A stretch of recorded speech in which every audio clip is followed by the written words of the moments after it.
J'étais avec le club, ils me connaissaient, ils m'ont vu jouer. Pour moi, c'était bon, c'était 15 000 € par mois. Et surtout, jouer la Champions League, c'était mon rêve, c'était incroyable. Donc, c'est-à-dire que j'allais jouer contre le Barça, j'allais jouer contre l'Ajax, Bayern, etc. Malheureusement, dans la nuit, il y a eu un fan du CSKA Sofia qui allait sur le forum du PSG. Donc là, j'avais tous mes ennemis qui voulaient me dégommer depuis des années. Oui, on précise voilà, que depuis un petit moment, ils écrivent sur vous, genre c'est qui cet escroc voilà, ça... Voilà. En fait, ils étaient tombés sur une de mes vidéos où je jouais vraiment. C'était un match contre la réserve de Troyes, mais au lieu de mettre FC Sens, qui était un club, j'avais mis PSG B.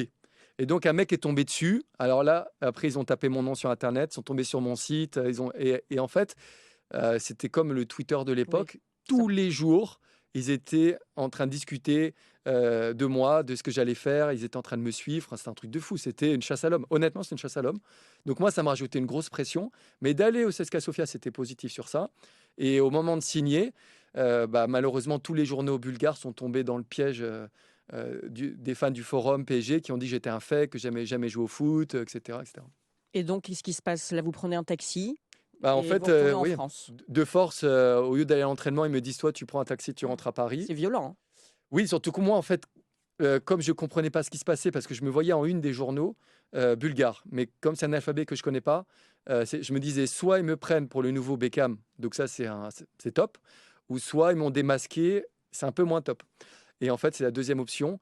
Donc, oui, quand ils me disent de partir, tu passes en 24 heures de la joie de signer et de jouer en Champions League à rentrer chez toi et repartir à zéro. Et d'ailleurs, vous rentrez chez vous, donc en France, et là, c'est le chaos, hein, tous azimuts. C'est-à-dire, la presse est au courant, il y a des articles qui sont publiés sur vous, on vous présente comme un escroc, ça se sait. Il y a même des interviews de vous, mais sans vous. Enfin, pas des interviews, je veux dire, il y a des papiers vraiment Mm. sur vous, mais jamais le journaliste vous appelle pour vérifier l'info.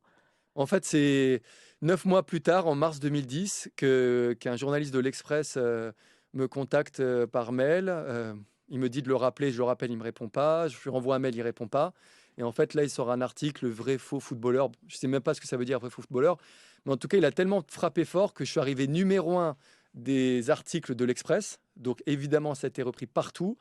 Et quasiment personne n'a cherché à vérifier. Ce journaliste s'était trompé dans mon prénom.